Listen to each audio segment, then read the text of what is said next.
Well, welcome everyone to the Ivy Frontends Deep Dive. We'll be talking about the APIs that bridge the gap between each framework and Ivy. So, first we'll begin by introducing the frontends and why they're needed.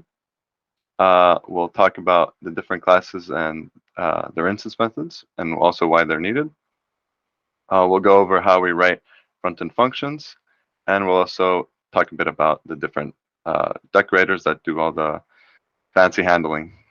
So, uh, you guys might have this question, but as you already know, Ivy has its own functional API, and then we have the backend API. So, what's the point of having another API on top of that? And although Ivy does have a powerful framework agnostic functional API, it can't make code written in Torch be framework agnostic out of the box, for example. We need an additional API that can map each framework function into an equivalent Ivy function, and then Ivy can deal with the backend handling. So, as a simple overview of what the frontends really are, essentially they try to be an exact copy of the functional API of the target framework, just that any code written in that framework can be correctly interpreted by just changing the import. And instead of the framework's logic being run during function call, our own Ivy logic is called instead. And although there could probably be a better word to describe this, I like to think of this almost like a bit of a hijacking of the code, where even though we haven't changed anything in the code, just by changing the import statement, we can run our own logic instead of the framework logic.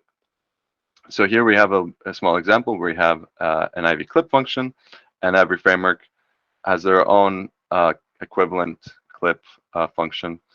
And then we also have the backend, the Ivy backend, which also calls the clip function, but for the backend that you've set through Ivy.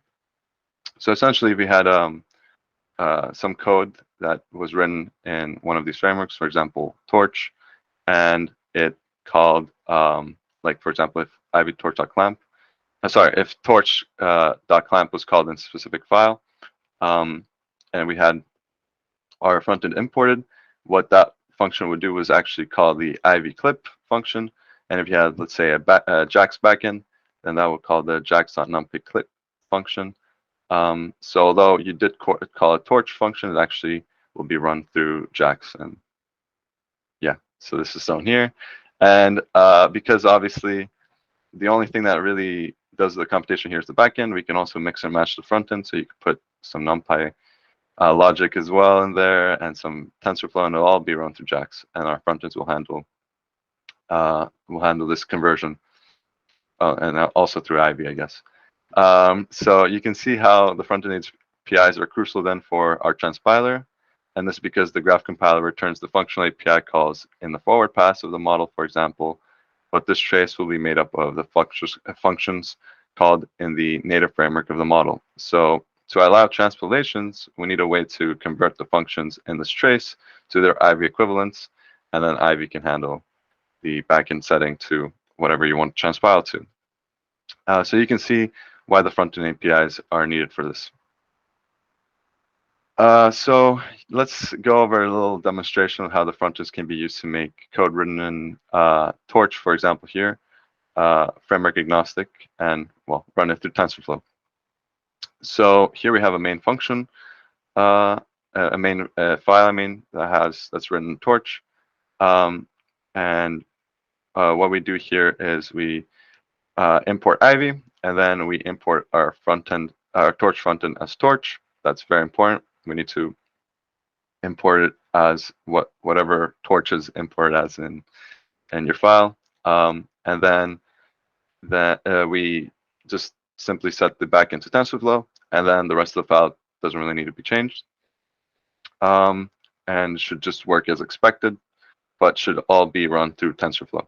I have to mention that right now our front API only really covers the functional APIs of each framework, so stateful stuff wouldn't work. Like if you had a torch.module thing, it wouldn't just work out the box. Our front end really just works with the functional API right now because the compiler just returns functional APIs calls, and that's what we really care about when we want to transpile.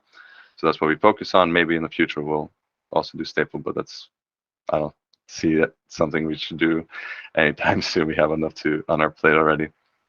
Anyway, so as you see here, we make a torch tensor and the sign of variable x.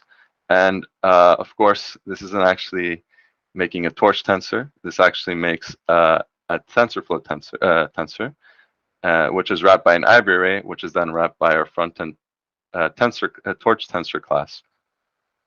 So yeah, we have, I guess, three layers here of wrapping.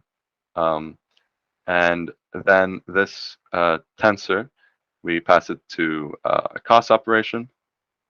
And let's quickly jump into a bit of a debug mode to see what's going on. So this calls our torch front-end cost function, which we see here. Then we have some wrappers here. So with unsupported d-types, essentially this is just to state which d-types won't work natively with this operation. So torch doesn't support float 16 with cost natively, so we write this here. Technically with our front-end it would work because we just have in Ivy we just have better handling for cases like these. But we mostly just have this for the testing. I won't really go too much into this because we're probably going to remove it in the future. But yeah, we include this, and usually the docs say what d-types are supported for a specific function. And then we have this wrapper here to Ivy arrays and back, which is very important. We use this for pretty much all functions in the front ends, and it serves a very similar purpose as to native arrays and back in the Ivy framework, where obviously because the functions here are written with Ivy code, they don't really recognize our front-end torch tensor. So, and this wraps an Ivy array anyway, so we just have to take the Ivy array wrap by this, pass it through the logic, and then we want to. And simply the reason why we have these front-end tensors or arrays is because the biggest reason is because they have their own attributes that might not align with the attributes we have for our Ivy arrays. So for example, ivy.size returns the amounts of elements in an array, whereas torch.tensor.size it's basically the same thing as shape. So these inconsistencies, obviously, we need some way to support them. That's why we have the front-end torch tensor. And anyway, so that's what this wrapper does. And then the rest is just simply we just define the function the same way as it's defined in torch. So input and the out argument, and then we just pass this into Ivy simply. And then of course, because it's the TensorFlow back in the set, Ivy redirects this to the TensorFlow cost function, and then this is then returned as an Ivy array here, and then this was returned as a torch tensor here. And although it functions the same way as you expect in torch, it was actually computed in TensorFlow, and that's the magic of our front ends. So let's quickly go over the different classes we have made in the front ends and why we need each one. Generally, you could argue that Ivy has its own forms of these classes. So why would we have gone through the effort of replicating these classes and not just use the Ivy equivalent ones directly? And like I said, the core reason is because all of these classes have their own attributes and instance methods, which may differ from the ones implemented for the Ivy array. And like I said, like the Ivy array size and torch tensor size is a good example of why we need these. And of course, the most important ones are the tensor or array classes, so ND array, device array, torch tensor, and eager tensor, because they hold all the data. And those are pretty much used for all the functions. So we really need to really care about these. But of course, there's some other ones like NumPy, of course, has a lot, like the D-type class, because NumPy has quite sophisticated D-type class with a bunch of different attributes. We've just replicated that simply. There's also the matrix stats, which is pretty similar to ND array, but it also has some differences in the attributes that we've implemented. The YFUN class is an A bunch of functions in NumPy are actually not functions. They're actually objects that have a call method that is the function you expect. So something like numpy.add is actually an object in NumPy.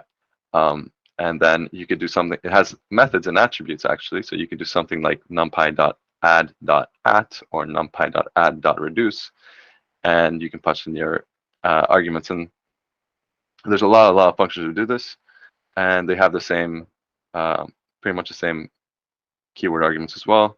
That's why they're called universal functions, because they have like a universal operation, like universal attributes, universal methods.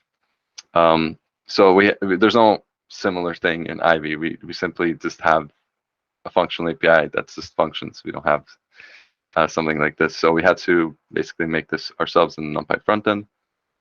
And then there's a scalar class, and there's a lot of scalar classes in NumPy. And that's because in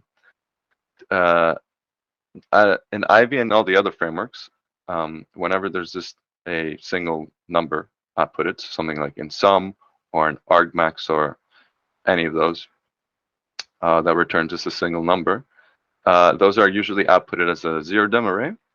But in NumPy, they actually are returned as scalars. And the thing is, you can't just return these as Python scalars, because if you just output something like float whatever number, Python doesn't have the extra complexity of float 16, float 32, float 64.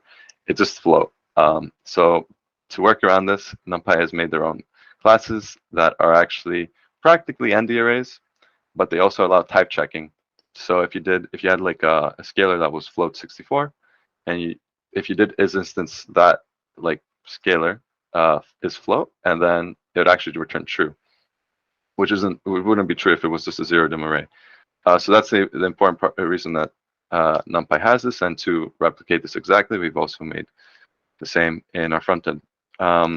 So, sorry, just quickly. So Jatin just asked, are ufuncs just NumPy branded Lambda functions? I don't know if you can elaborate on that, what you mean by that at all, Jatin. I'm not sure. I don't know if, yeah, I'm not sure exactly what the context there is, but because ufuncs, yeah. Can you elaborate? Oh wait, they have attributes and methods.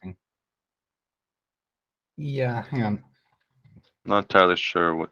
Oh no, mic's not working. Okay, well we can address that at the end. Okay. No worries. Yeah, it's my now. Yeah. Okay. Anyway. Keep going. Yeah. Also, actually, no, while we're here, sorry, don't mean to interrupt. Sure. While we're here, I guess one thing, I think you've already said this, but just to add as well, and maybe this is, it was already mentioned in what you're saying, but also the other benefit of having these front-end specific array classes, as you said, is because of the unique attributes and the unique methods they have, but also included in that is the operator methods, like obviously kind of the special methods with the double underscores like add, mul, subtract. So maybe not entirely intuitively, but even when you're just doing things like x plus y, you're needing to use framework specific logic, because in TensorFlow, maybe the way that data types are broadcast, or implicitly or explicitly, or shapes are broadcast with simple kind of operations, they might all be a bit different. So even just something as simple as x plus y can vary, and therefore for us to correctly mimic that behavior, we need to catch that without, and if we did it in Ivy arrays, obviously we were just doing it in Ivy's way, and to do it in TensorFlow's way, we need to have a TensorFlow class. I mean, this is captured in what you've said already, but I thought that might be. Yeah, that's exactly correct. And in fact, that'll be a point that I described later, but every framework also has its own promotion rules and its own casting rules. And of course, this does reflect in the attributes of especially the special methods. So it's important that we handle those correctly. But yeah, like I was saying, JAX and the other frameworks are actually quite simple in terms of the classes we have to replicate there. We just have replicated device array in JAX. And JAX also imports a NumPy dtype class, so that's also quite convenient. We just import our NumPy frontend dtype class there. And TensorFlow, we just have eager tensor and then ragged tensor, which I'm not personally not entirely sure. Rishabh made this, but I'm pretty sure it has some differences. And then the I can dtype actually class. elaborate there quickly, which is to say that, unless I'm completely wrong, but my understanding of a ragged tensor, just while we're on the topic, is that basically it doesn't have to be like, I don't know what you call it, like symmetric. So kind of, for example, it would be like a nested list where the outer list has 3 elements and the inner list has a list of length 2, then length 4, then length 5. So it doesn't have to be kind of square array shape, and each kind of column can be of different lengths, and that applies to an arbitrary nest. So you can kind of have this like, non like square or cuboid or whatever, where each of the columns can be of different sizes, for example. There's probably a better mathematical way of explaining that, but this is kind of in a nutshell what a ragged tensor is. I mean, the important thing is we don't have a similar thing in Yeah, Ivy, so we need to exactly. replicate this. Yeah, exactly. And then, yeah, TensorFlow also has its own dtype class, which has its own attributes. So we'll implement that. Also, TensorFlow supports, like, their dtype class is also subsetting of integers. So, like, if you just put a number or an integer as a dtype, it would accept it just fine. Well, as long as it's 1 to 20. But anyway, and then Torch is super simple. It just has the tensor class. It also has a dtype class, but it only has 3 attributes, so we didn't really consider it necessary to replicate. Yep. Moving on. Now let's go over the problem. Actually, begin writing your function. You first need to figure out where to put it. And yeah, our naming scheme in the front end is a bit confusing, admittedly. We have a bunch of different namespaces, and they kind of fit into 2 different criteria. One is fully functional namespacing, which is necessary. So examples like this are something like jax numpy jax.lax and jax.numpy.linalg. Those are actually paths of specific functions, and we need to have those exact paths in our file naming scheme. So that's very important. We have those, but most of the other ones are related to just organization. And we try to follow the organization of the docs.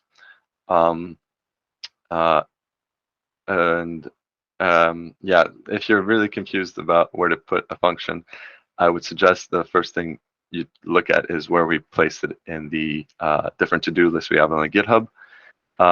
Otherwise, try to see where it's organized within the documentation of the framework, and then try and figure it out from there.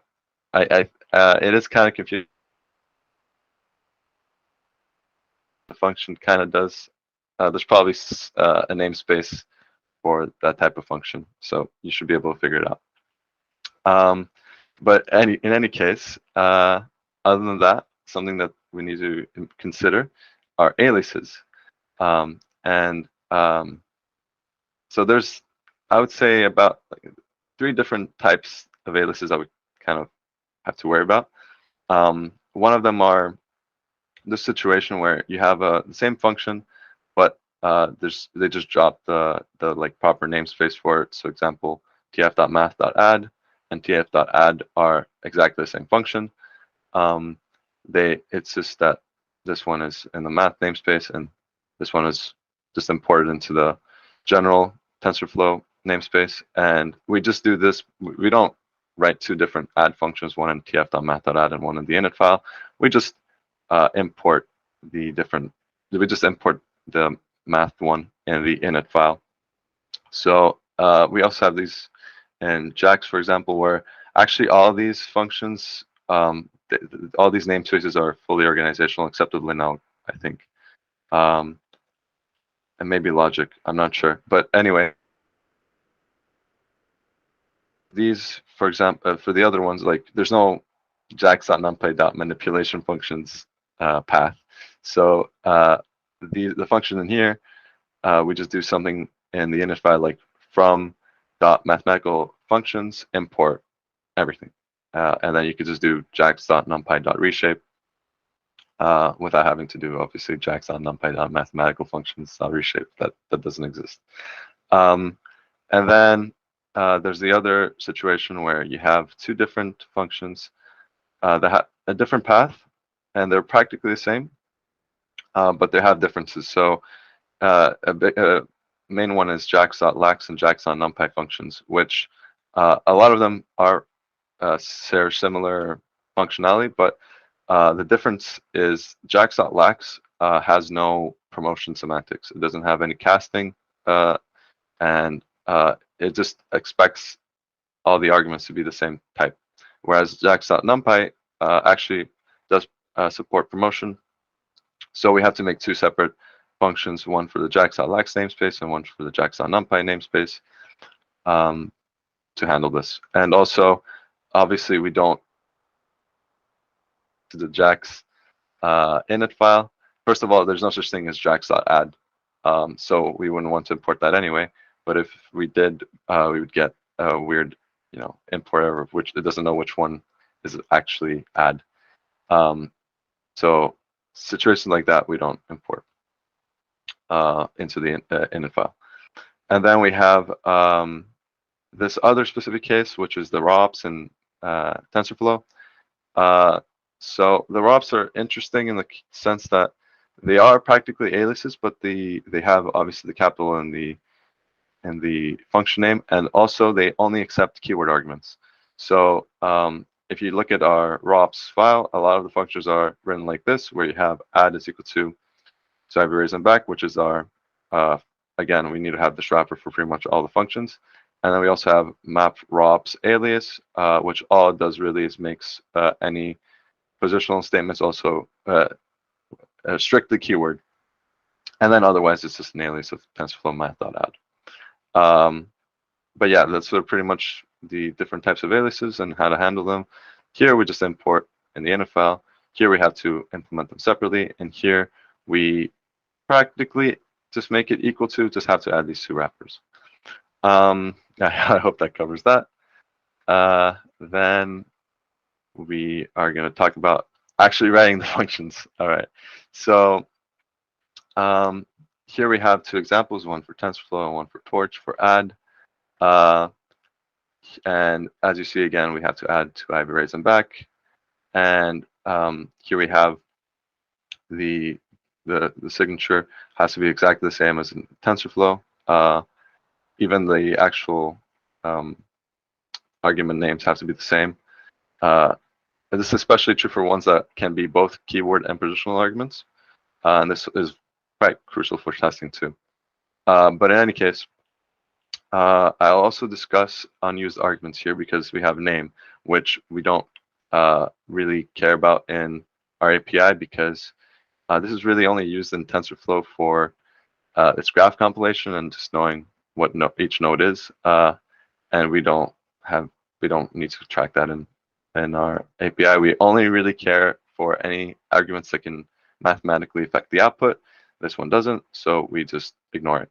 And there's some other ones like sub-OK and NumPy that are, yeah, basically we just ignore them.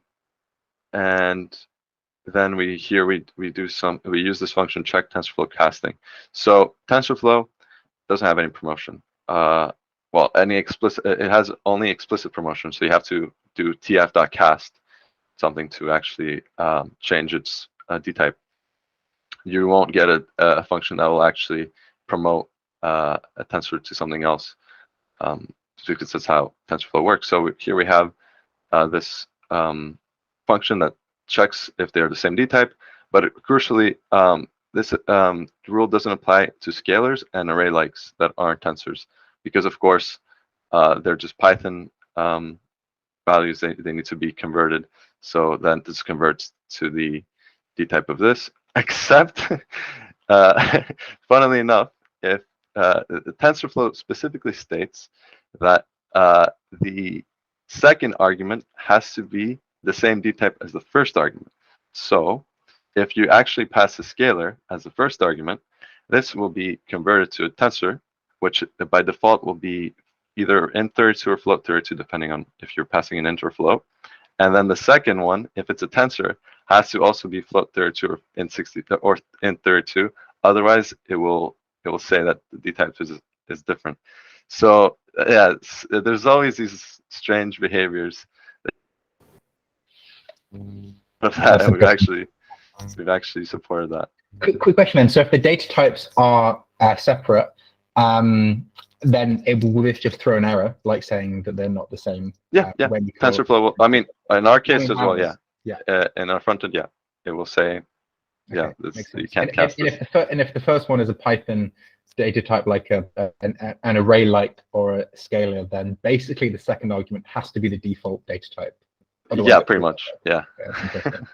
Whereas if it's the other way around, Yeah. the scalar array like gets Yeah. casted to the first Okay. arguments. Makes sense. Yeah. Strange. Funny business. But anyway, then we call the IV equivalent function, which is this IV add. Thankfully, we have this implemented. And then, yeah, this returns what this then. Well, in the case of TensorFlow, you would return a tensor, that a front-end TensorFlow tensor that can be an IV array, which can be then whatever native array of the framework you set. And Torch, pretty much same story. Here we handle all the arguments because they're all important. And we also have promote types of Torch inputs, which, because Torch actually does promotion semantics, we have to handle it here. And since it's different from Ivy's promotion semantics, we also have to handle the promotion in the front end, of course. And again, we just pass this into the Ivy function and get back the return of whatever framework you set as the backend. So that's a simple case. And then we have here quickly just to go over what I was discussing with JAX. So as you see with JAX, we don't have any casting. Probably should add a function here to also say that, like in TensorFlow, we have to check they have to be the same D type. I guess we should add that. But anyway, in JAX and NumPy, we care about promotion, so we have this here. Otherwise, they're pretty much the same function. And oh yeah, one thing I should mention also, as you can see, we here we have add b x and y, and here we have x1 and y1. No, sorry, this should be x2. Sorry, but in any case, JAX actually, this can be both positional and keyword arguments. So we want to make sure that these are exactly the same as in JAX, and that's why we have to make sure that these are, again, imagine this is an x. Sorry. And that would warrant us having to make two different functions instead of just aliasing it. So that's something you should consider. Anyway, then let's get into the more difficult front end, which is NumPy, because it has all those different arguments. So let's begin by breaking down what's going on here. So again, we have add, and we have the two numbers here you want to add, but then we also have the add argument, where argument, casting, order, D type, and sub OK. From all of these, the only one we don't care about is sub OK. I think it's called. Is it sub OK or is it sub OK? I think it's sub OK because it's kind of like subclassing is OK. I think. Yeah. Okay. Shorthand. Yeah. In any case, so the add argument's handled by Ivy. That's fine. The where argument, we don't have the exact same way of doing it as with the NumPy, so we basically just have to do it manually here. But we obviously do have an IV equivalent to where. Then casting and D type. So actually, I should mention, we have a handle NumPy out here, and this is because, well, we expect the inputs to be front-end NumPy arrays. And obviously, Ivy doesn't recognize what that is, so we need to have some handler that actually, instead of passing the front-end NumPy array, it passes the Ivy array it wraps. So we just have a simple one that just checks if there's an out argument, it passes the Ivy array it wraps. And then if that gets in place updated, because of course the front-end array will be wrapping that, it also gets in place updated. Then NumPy D type. So NumPy and also Torch, and also TensorFlow and JAX supports multiple different representations for the D type. So it could be, for example, just a single character in NumPy. It could be a number in TensorFlow. It could also be the signature of the scalar class. So you could do np.int32. That all works. So we need to have it represent something that can translate all those representations to the Ivy equivalent. Again, we have two Ivy and back. I already explained that. And NumPy casting is an interesting one where NumPy actually has 4 different rules for casting. One is same kind, one is safe, one is no and equiv. No and equiv want any promotion or casting with the arguments. Same kind and safe. I won't really go into what each one of them does, but essentially they're all a bit different, and we have to make sure we handle that properly. So we have a whole wrapper for this. And then other than that, we obviously do the promotion again because NumPy has different promotion. We actually do the add, and then in the case where there's where, we just do that as well, and then return the return of all that. But you also notice that we have a little underscore here, and this has to do with the ufunc stuff I was describing, where again, this is just a function, but we want this to be actually an object. So we have this as a private function. We don't want people to access this. What we do want people to access is this object here, which we make in the init file for NumPy's frontend.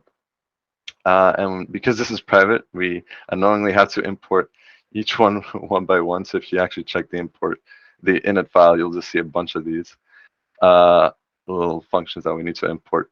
But in any case, you see how we then this ufunc just like this way. And again, you'll see a list of all these functions being initialized here. And that's actually what gets called when you do numpy frontend.add. So yeah, those are the little quirks that NumPy has. It's quite a complicated one, but I feel like, yeah, in the case that it's not a ufunc, you just implement it like a regular function. But if it is a ufunc, you have to do this private thing, and then in the init file, you have to import it and then do this. But yeah, not that complicated, I think. Then quickly, I'll just describe how you can also make functions compositionally, just like you can in Ivy. And there's 2 main reasons to do this. Either Ivy is mixing some functionality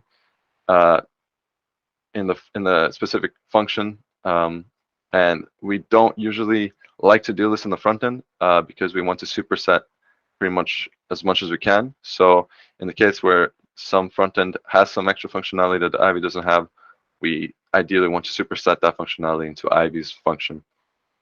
So to keep basically the front ends as logicless as possible. And then the second case is if there's no Ivy functional equivalent, then we can just, but if the function can be made by combining multiple Ivy functions, we can positionally make, for example, here we have in TensorFlow reduce log sum x, which we just don't have the equivalent one in Ivy. We could add it, but in this case, we just make it compositionally. And if you think it's quite an important one to add, of course, you can just suggest it and as a addition to the Ivy experimental API, and we'll try to add that as soon as we can, so that again, you don't have to have all these extra logic. You just do Ivy.reduce log sum x, whatever. But for some of them, we just think they're obscure enough that we don't really need to have the exact Ivy equivalent as well. In any case, that's that for composition through Ivy.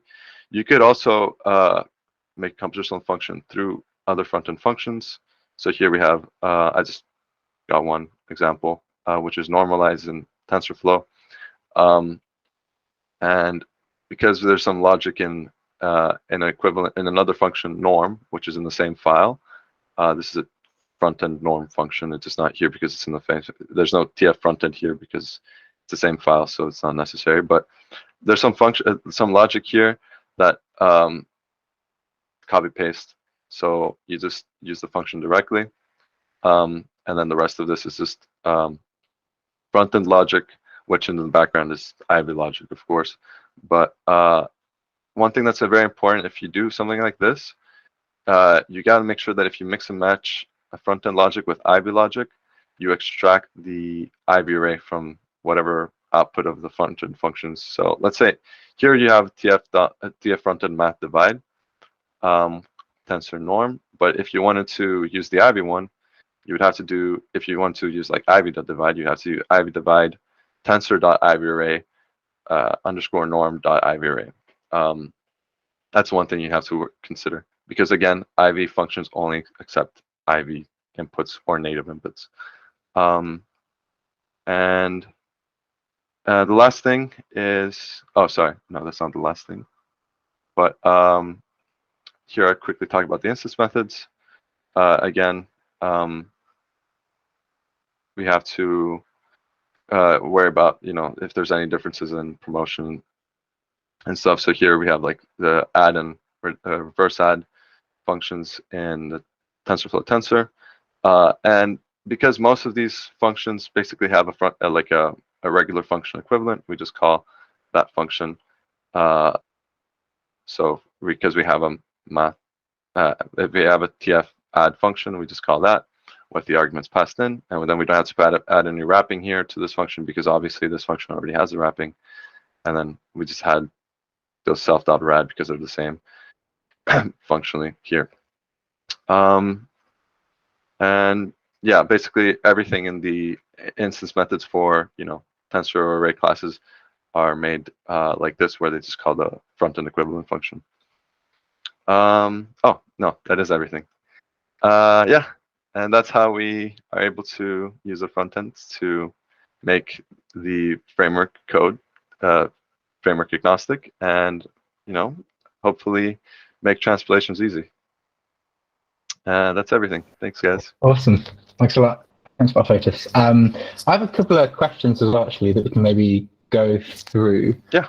Although some of them are kind of to myself as well a bit, but just kind of discussion points.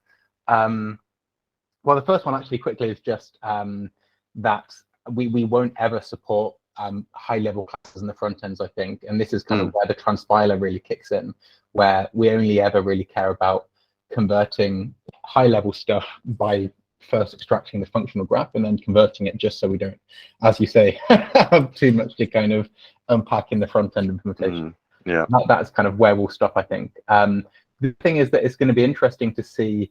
Sorry, not really a question, kind of just an open thought. But given that we're supporting both NumPy and jax.lax, so kind of jax.numpy and jax.lax, and basically the NumPy is a high-level version, which is really what the user-facing API is, and lax is kind of this intermediate, which is still in Python exposed, but it basically sits just above XLA, and therefore doesn't have all of this kind of fancy broadcasting and everything, as you say.